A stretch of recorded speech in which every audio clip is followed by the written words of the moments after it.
ચલો, paragraph number 8, my grandfather એટલે કે મારા દાદા. તો સૌથી પહેલાં આપણે એના સ્પેલિંગો અને એના અર્થ સમજીએ.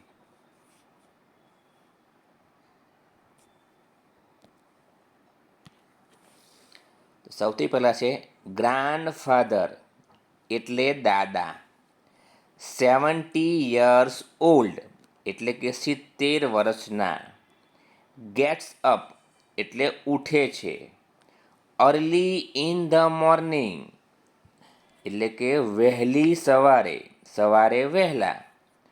કાઇન્ડ એટલે માયાળુ.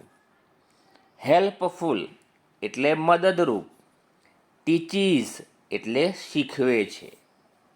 સ્પેલિંગો વાંચ્યા પછી આપણે ફકરાનું વાંચન કરીએ.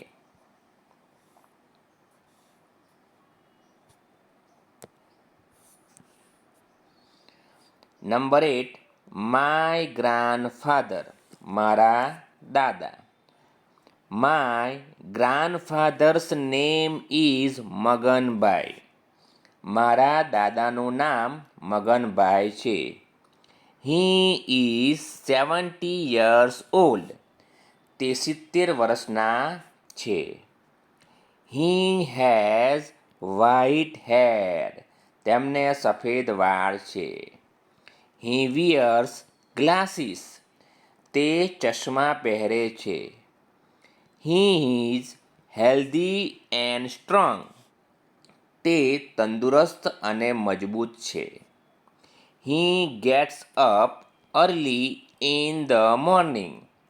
તે સવારમાં વહેલા ઉઠે છે. He is very kind and helpful. તે ઘણા દયાળુ અને મદદરૂપ છે. હી ટીચીઝ મી. તે મને ભણાવે છે.